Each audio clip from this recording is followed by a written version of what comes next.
Hotel to drink पर आपका स्वागत है। केंद्र सरकार ने बिहार को नक्सल मुक्त घोषित कर दिया है। बात भी सही है। अब पहले की तरह न तो नरसंहार हो रहा है, न बड़ी बड़ी नक्सली घटना है।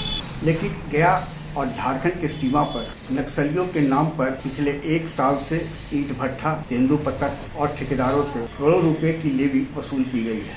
और इसके पीछे एक नक्सली कमांडर है जो पहले संदीप यादव का शिष्य था, नाम है उसका विवेक यादव।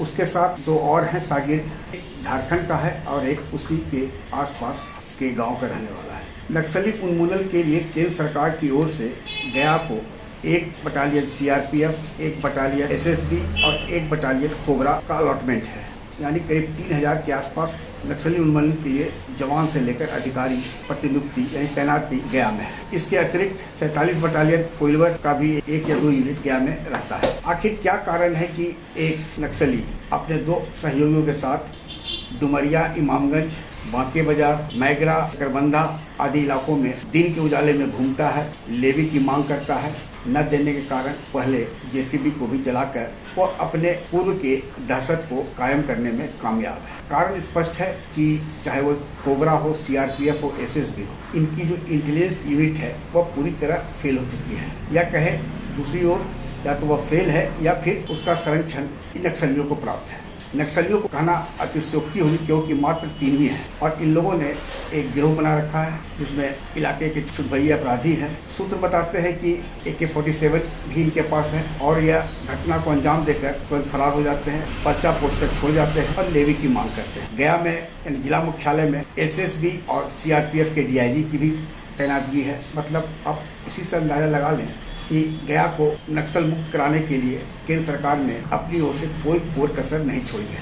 इसके बावजूद ईंट भट्ठा, तेंदुपत्ता के ठेकेदार, निर्माण कार्य में लगी एजेंसी के ठेकेदार और जो प्रतिबंधित जमीन है नक्सलियों के द्वारा, उसकी खरीद बिक्री में भी आखिर विवेक यादव और उसके गुर्गे सफल हैं और करोड़ों रुपया की वसूली कर चुके हैं। साथ ही गया और औरंगाबाद में CRPF पदाधिकारी के रूप में एक ASP ऑपरेशन का भी पद सृजित है, जहाँ तैनातगी है। पिछले 1-1.5 साल के अंदर यदि आप देखें तो कोई बड़े नक्सली कमांडर 1-2 को छोड़ दें तो उपलब्धि शून्य है।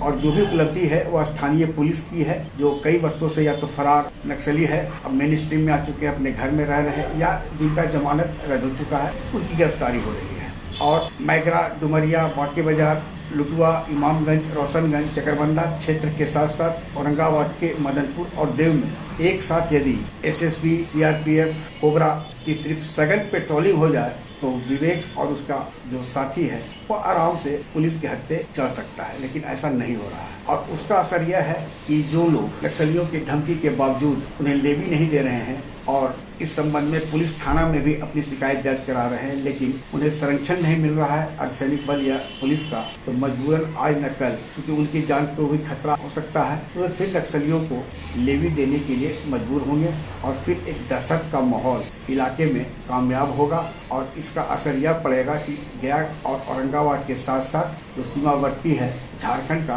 पलामू और चतरा जिला भी नक्सली गतिविधि से प्रभावित हुए बिना नहीं रहेगा। समय है अभी भी CRPF, SSB, कोबरा, एक नक्सली कमांडर है उसके साथ 2, उन पर अंकुश लगाए। अन्यथा जो हालात में सुधार हुआ है, केंद्र सरकार की जो उपलब्धि रही है वह 3 बटालियन फोर्स के बाद यदि नहीं रुकती है तो इसका पूरा दोषारोपण केंद्रीय अर्धसैनिक बल के साथ साथ स्थानीय पुलिस का होगा, क्योंकि एक नक्सली कमांडर और उसके 2 साथियों पर 1000 यानी 3000 पुलिसकर्मी 3 बटालियन गया में है। लेकिन दिन के उजाले में भी बाइक से घूमने वाला नक्सली अर्धसैनिक बल और उनके इंटेलिजेंस यूनिट को नजर नहीं आ रहा है। यह हास्यास्पद नहीं, दुर्भाग्यपूर्ण बात है और कहीं न कहीं केंद्र सरकार की जो नक्सल मुक्त प्रदेश की परिकल्पना है उस पर एक धब्बा लगा रहा है।